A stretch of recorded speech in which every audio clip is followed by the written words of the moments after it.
You got NFL football tonight. Rams and Raiders. Big game if you're a New York Jet fan. Got to knock the Raiders out of their misery so they are not nipping at our ankles over the course of the last month of the season.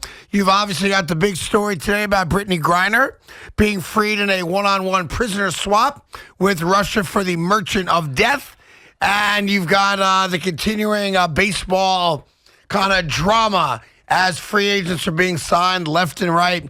And the Yankees got good news over the last 24 hours beyond Aaron Judge as the Boston Red Sox lost their starting shortstop and one of their best players, Xander Bogaerts, to an 11-year deal for a ridiculous amount of money. Good afternoon, Evan. How are you today, bud? I'm doing well, thank you. Are you doing well today? Yeah, because I got that thing removed from my elbow. Nice. Very, very nice. You went to see Dr. Nicholas, yeah? I saw Dr. Nicholas. Yes. Dr. Nicholas had a lot to say about you. You were right about how much he likes you. Yes. He kept calling you by a different name. Big fan of mine, Dr. Nicholas. Called you Chris over and over again. I'm sorry? He said, how's Chris doing? Well, I'm sure he just made a one-time verbal mistake. It happens. Then he did it again.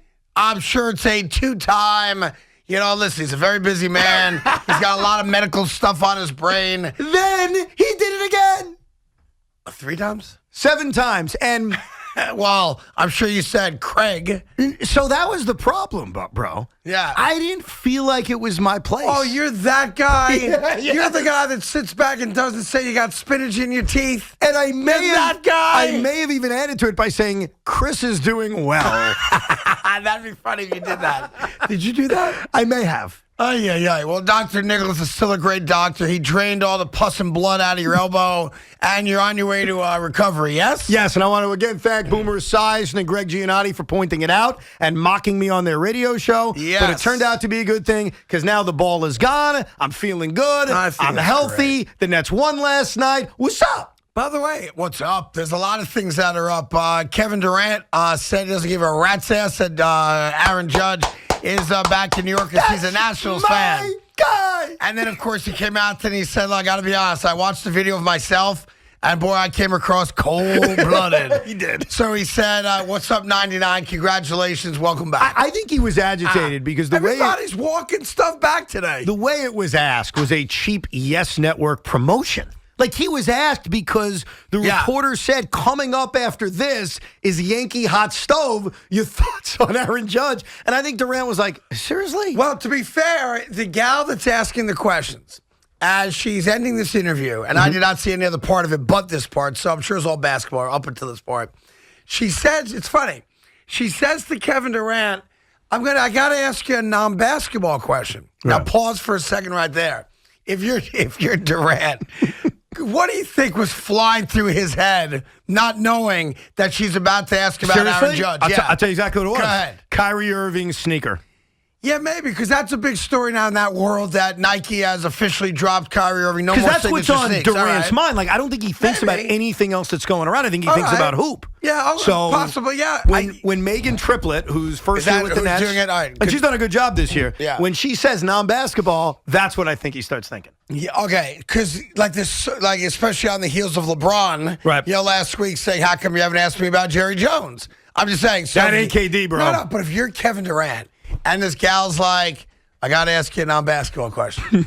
God knows what was flying through that guy's mind, right? Oh, here we go. What are they going to ask Did she about? see me at the club last night? Right, something like that, right? Now, to be fair, there's not a big pause there. I'm asking you to pause just to try to play it out like what he's thinking. And then it goes immediately to, when you have Yankee Stove after this, your thoughts on Aaron Judge. And she made a point of saying, and the money. Yes. Like the amount he's getting. And give Durant credit. Like he's like, I don't give a rat's ass. I'm a Nationals fan. Which I didn't know that, by the way. Well, he's from PG County. It makes complete sense. All right, I did not know that. But KD should have said, yeah, he's making a lot of money. Still a lot less than me. Exactly. So then today, I guess it's today, it's at least when I saw it. Last night. Kevin Durant winds up, seeing the video of him going, I don't give a rat's ass, and acknowledges that was cold-blooded. Yes. He goes, so let me try to walk that back a little bit. Welcome back, 99. Yes. Like, it's great to have you back in New York. We're good. Now, you have a lot of people walking stuff back. You have that, which is really, who cares, right? Mm-hmm. Then you've got Micah Parsons, who I have a lot of respect for. Apparently, Micah Parsons comes from a military family. and on the news, coming out today, that we have made a trade, and I hate using that term, but we have made a trade. Yeah, because it leads to dumb jokes about a football trade or a baseball trade. Yeah, so Brittney Griner has been freed from this terrible Russian penal colony prison.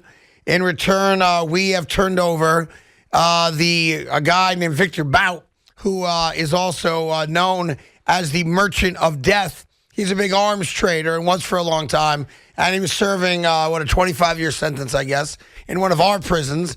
And that's the swap. So we get an American home, and we give up an arms dealer to get her home. And Micah Parsons put out a tweet that said, you still don't have our vote.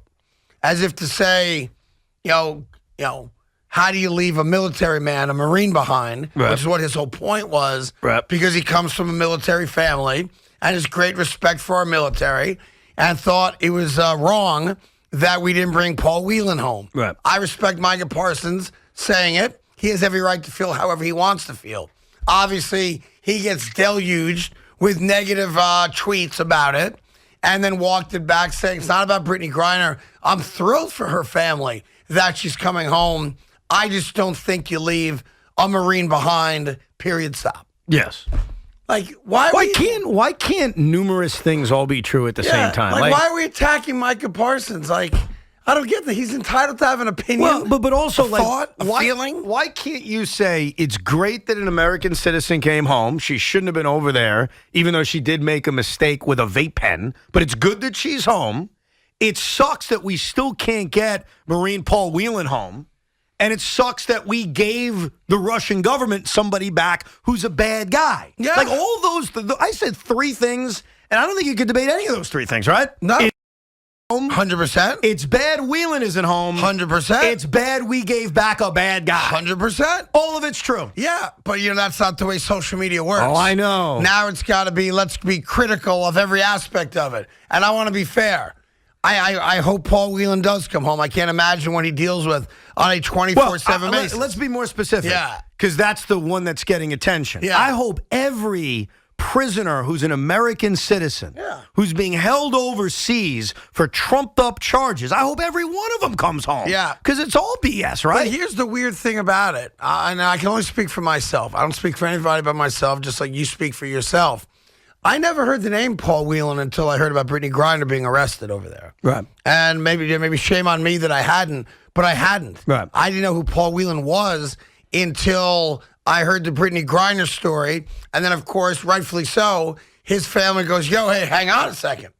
Our guy's been there for 4 years, right? We got to get him home, too. Well, I'll further it. And there's got to be other Americans there that I don't know about. What other prisoners overseas have you heard of right now in this moment? None. So, in a way... But I'm sure they exist. Of course they exist. Right? But because a high-profile athlete in America, someone we had heard of, right, was unfairly in custody for an extended period of time, that led to us saying, hey, what about this person? What about that person? Right. So in a way, it's good that Paul Whelan gets the attention he deserves. This guy was arrested in 2018. He's charged with espionage. Our government, who I trust over the Russian government, says that's a bunch of crap. Right. He was sentenced in 2020. That was 2 years ago. I'm glad that more people are aware of it, but it got attention because someone we all heard of because of sport was pulled over, basically, and stuck there. But there are other American citizens that are unfairly held all around the world. I'm sure that there are, right? But no one says anything about them, right? Now, I will say this.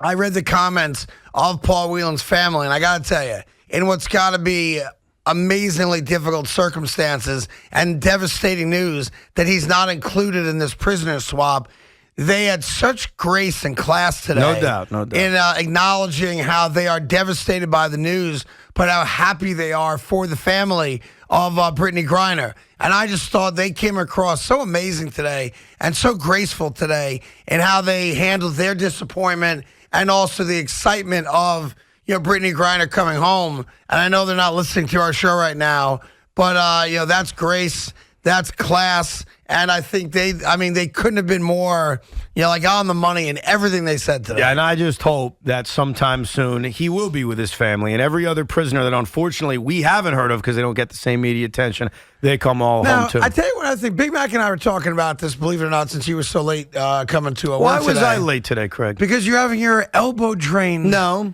I don't know. That better be the reason, because there's not a better reason. Oh, I'll give you a better reason. A better reason than having your health concern taken care of? Because I was at a parent-teacher conference, and one thing you taught me... How do you go to a parent-teacher conference for a 5-year-old? First of all, he is 6. Pardon me. And for a 6-year-old. You're in school. You're in first grade. You're learning things. There are things to hear from the teacher. Conference for a 6-year-old? Yes. Johnny doesn't play well with others? Yes. That's important to know, is it not? Billy has a tough time with his capital Z's? Yes. Guess what? So do I. I was going to say the reason I made sure to be there is you taught me a lesson early on. What was that? You said the one thing I won't do is I won't miss important family events. I won't. And I admired that. And I Yes. said, he's right. Yeah. I don't want to make those mistakes. Yeah. And so you were in my head when I didn't call you. I called other bosses and said, listen, I'll be in about 20 minutes before the show. Yeah, listen, as long as you're here by 2 o'clock, because that's your job. Because Uncle Craig taught me an important lesson about fatherhood. Don't miss any major moment in your kid's life. That's right. Listen, some people have jobs they can't. Sure. There's no fault of their own.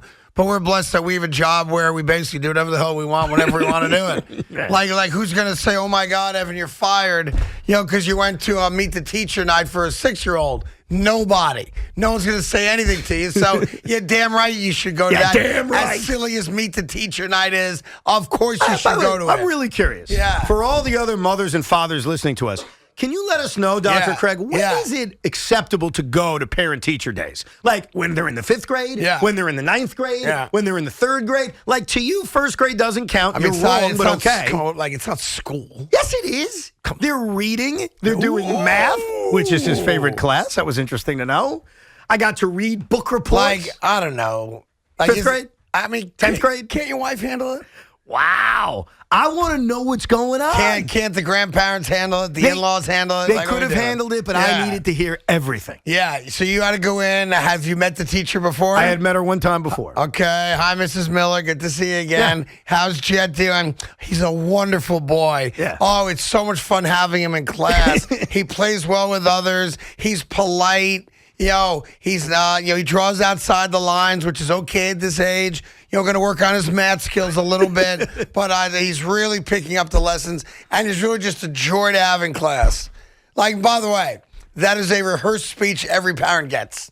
Your son, your daughter, fantastic. You're so wrong because specific things. He's a little bit behind on the reading, but that's normal for that age, so not a big deal. We're going to work on him on pronouncing his R's. You're not whatever it might be, right? You're not giving Big Mac's wife and the other fine teachers in our country enough credit.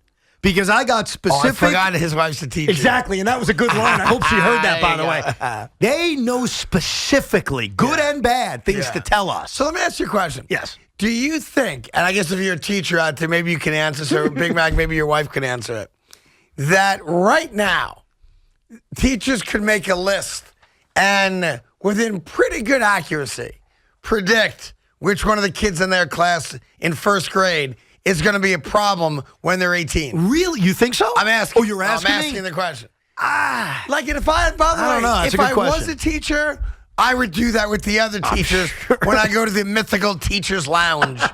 That has Perrier and a refrigerator that's stocked full of goods and, masseuses and all the things we think the teacher's lounge has, which it has none of, obviously, right? Like, Big Mac, you think your wife's like, hey, Sarah, hey, Billy, listen, you see that Wilson kid that you had last year in 2nd grade?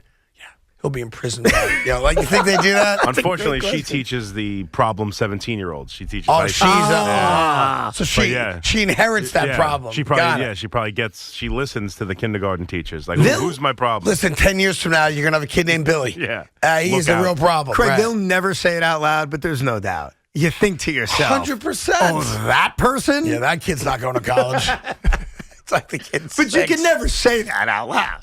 It's just something you think deep down in your soul. Especially not today because everybody's so sensitive. You know, I'll never forget when I got in trouble. I got in a lot of trouble. It was in 5th grade. I had like a Nazi for a teacher. Her name was Mrs. Sherrill. She should rot in hell. Like that. I mean, she shouldn't be with children. She was an awful human being, right? And I got in a lot of trouble, like nonstop trouble. My father never went to meet the teacher night. It wasn't his thing, right? Mm-hmm. My mother always went. And this one time, he's like, I got to get to the bottom of this because if you're doing what they're accusing you of doing, you got a much bigger problem at home than you do in school. I was in trouble every week. And I'll never forget, he goes in, and he's like, tough guy from Brooklyn, whatever. And he goes, yeah, never mind with your lesson for the day. Why is my kid always in trouble? And Mrs. Sherrill said to my father, because every time I look up and there's a ruckus, he's the first face I see. And my dad goes, where does he sit in class? He sits right in front of me. And he goes, you think maybe that's why it's the first face you see? Dummy. Put him in the back of the class. And no joke, she put me in the back of the class. I never got in trouble. So you were never causing any ruckus? No. It was just her picking on you because you happened to sit right in front of her. She would look up, and I'm just the first kid she saw. So they put me in the back of the class. I didn't get in any more trouble. And look how you turned out. Yeah, so look, we'll get all your take. Everyone's got an opinion now. But I will ask one favor. If you are calling in to talk about Brittney Griner, Paul Whelan, and what took place earlier today, acknowledge to us that you know nothing about the situation beyond the fact that we have negotiated the release of Brittney Griner in return for a guy that prior to this you also know nothing about. Craig. Is that fair? 100%. Okay. I'm a little verklempt. Is that the word? Verklempt, yes. Right now in this moment, I'm going to try to hold myself here. Jacob deGrom is meeting the media. Oh, boy. And he just had a message to us as Met fans. And he said, I hate you. Go F yourself. No, he said, there will always be a special place in my heart for the Mets and their fans. Is that why he didn't call the Mets to give him a chance to match the offer? I believe what Boomer said. Well, I didn't hear what Boomer said. Boomer said Texas told him, basically, your plan, the this hotel is offer. You do not shop this. Got it. If you want it, you got to take it. Do not shop it. And I think Jake knew, based on the previous negotiations, what people really don't want to admit. The Mets didn't want him back. They weren't serious about bringing him back. Well, they only wanted him back on a short-term deal. They were serious Is enough, that better? to be fair. They were serious enough to offer him $40 million a year for 3 years. On a short-term deal. A shorter-term deal is what I would say. Yeah, So they weren't as serious at getting him as Texas. I'm going to play it for you right now. This is a few moments ago. Jacob deGrom, Texas Rangers press conference. Let's hear it. Today, how difficult is it to leave a ball club and make this decision that you had to make? Yeah, that's not an easy decision. And, I spent the first 8+ years of my career with the New York Mets. And, I have to thank them for that. They'll always hold a special place in my heart, my wife's heart, my kids, from ownership to my teammates there, and the fans ultimately. They made me feel welcome there. And they played a big role in my career. So there'll always be a special place in my heart for the New York Mets and their fans. And, it's just, that's the part of the business of baseball with seeing what CY and, like I said, Boch and Ray were building here was something I wanted to be a part of. All right, well, there you go. Listen, the only thing that I think you can mock was what Bruce Bochy said a couple days ago, which was he came here because he wanted to be a part of a winner. No. I mean, that's ridiculous. Obviously, the Mets are a much better team than the Rangers. The word business is key. Yeah. He went there, and this is why anyone who blames Jake or definitively says he wanted to leave, you're just repeating what the Mets or SNY want you to believe. I don't know if he wanted to leave. Here's what I know. He was blown away with a better offer. That's not disputable. You can't argue with me about that. He was. The Mets never made a 4-year offer. They never made a 5-year offer. The Texas Rangers made a far, far better offer than the Mets ever did. Now, you could say the Mets were right. We could argue about it. That's irrelevant. Yep. He was given a much better offer by Texas. And so he did what not everybody, look at Trey Turner. I mean, it's a $100 million difference, to be fair. But this was significant. Yeah, yes. He took a better offer, and it sucks. I do wish him the best. And I hate to say it, it's just over now. But there's nothing left here. No, it's over. And also, done. listen, I'm sure this is one of those things like the Yankees or, Aaron Judge will lean on. Hey, look, I took a lot less too, but I wanted to be a Yankee. But you're right. This is different. Look how far less it By would the have way, I'll just say this as a fact. The New York Mets were never going to offer him a 5-year deal with an option at the level of money he's making in Texas. It is about $100 million difference. And even if you want to add the stupid state tax crap to it, it's even more than that. But that's why the only thing left that bothers me is the way some fans regurgitate. Well, he clearly wanted to leave. Now, I can't rule out that he wanted to leave, Craig. I'm not denying it. He might have. But it's said like a fact. It almost exonerates the idea that he was offered a better deal somewhere else. That's why he left. And it's repeated by Met fans, by SNY talking heads, by a lot of people around here too. They all repeat the same thing, which may be true. But we'll never know. But we'll never know because the Rangers blew him away. If the Texas Rangers offered him the exact same deal the Mets offered him, you can't guarantee that he would have gone to Texas. If Atlanta offered him the same, you don't know. Here's what we know. Jacob deGrom, and listen, it stings. I respect that from an emotional standpoint. It stings to lose a guy. It sucks. That was a homemade Met. It sucks. So let's just acknowledge that. Yes. But he got an extra $100 million and what could be an extra 3 years if the option year gets picked up than what the Mets offered him.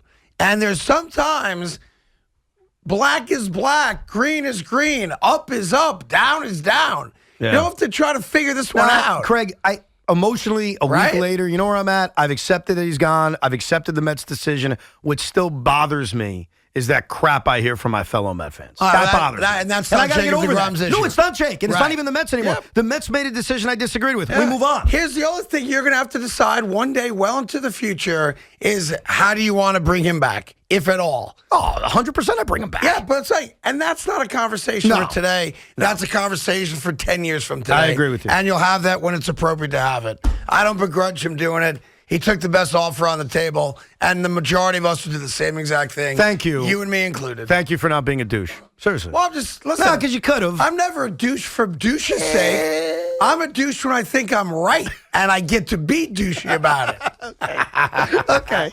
Just you know how I work. Like, if I think I got you in an argument, and I can add the douche quotient to it, I'm in. Look, I just happen to not feel the way that other people feel. If he took less money or the same money, you could really make it hurt. 100%. And I would understand it. Yeah, you'd have to eat that one. There'd be no talking your way out of it. You're right. Because it would be sitting right there to talk about. And it would hurt. 100%. Because then you'd feel like he didn't want you, didn't love you. Right, but this was so easy. The Mets just didn't, and I disagree with them, but I've already made those points. Here's the problem with it. They didn't make an offer as good. It also might be true that he didn't want to be here. 100%. But that's mutually exclusive to why he went to this particular team. He may not want to be here. Stop using that as the definitive reason he left. I'll tell you why he left. He got $100 million more in 3 extra years. Now, did he want to be here? Maybe. Maybe not. Maybe we'll never know. We'll never know because the Mets never made a comparable offer. Exactly. Can I get, I don't know, a cocktail?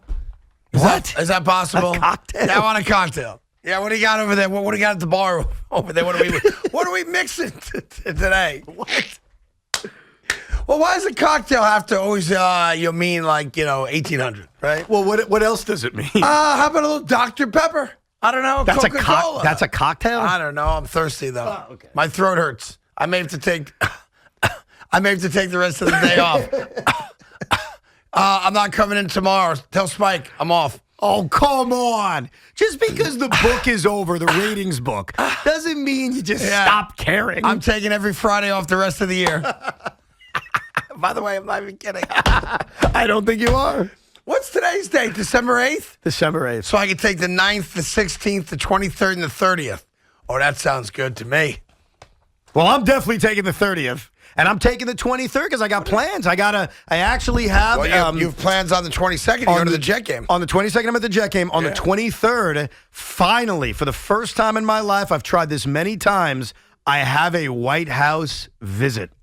I finally got congressman finally got back to you? For years, I've been trying to get a White House visit. Oh, no, we can't. Government shutdown. Oh, no, we can't. There was always an excuse. But on Friday, December 23rd, I'm going to the White House. Yeah, and supposedly you have to ask a congressman to get you an invite. I did. Or a pass or whatever. I spoke to my congressman. Yeah? I told him I didn't vote for you, but I need some help. Yeah. And they still got it done for me. Look at that. Thank you, Mr. Congressman. And is there a limit like how many people you can bring? There is. And that created a very difficult decision in the household. What's the number? The number is 4. So you're bringing your wife? I am not. I am not. No, my wife, and she's right. Now, going. This is going to be powerful. My in-laws are immigrants. Yes. They came here when they were younger. Sure. What a story to be able to get to walk in that house. That's the American story. And my wife said that. My parents need to be there. So who's the fourth? Jet. Well, you favor this kid over the other one. Spence is two. He can't go. What's he going to do at the White House? You take Spence to Nets games. I do. Yeah. Probably, I bet you could sneak him in. You think so? Yeah. Yeah, you do. You tell Jet or Spence, you do the sleeping baby trick. You know that trick I've told you before? Yes, you told me about that. Like when you don't have a ticket for your 2-year-old to a ball game, you hold him up and you tell him to put his head in the nook of your neck and close his eyes and shut up. Yeah, and because no one's going to question he's a baby. You're right. And that means he's going to sit on your lap. You don't need a ticket. Even when when he's 10, you do it. Have you ever been in the White House? I've ever been in the White House. Inside the White House, yeah. Well, my guy lost, so no. I don't. I mean, maybe on a school trip back in the 70s. You had visions of being in that White House. I mean, I had visions of playing fantasy football in the Oval Office. I'm sure. Yeah, and pushing buttons.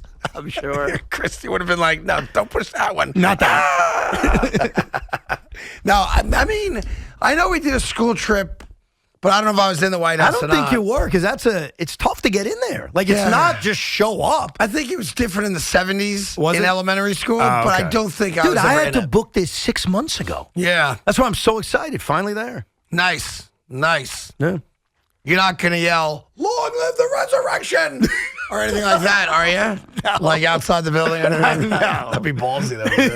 All right, we'll get all your calls. 877-337. Yeah, I may have to go home. Oh, stop it. 6666.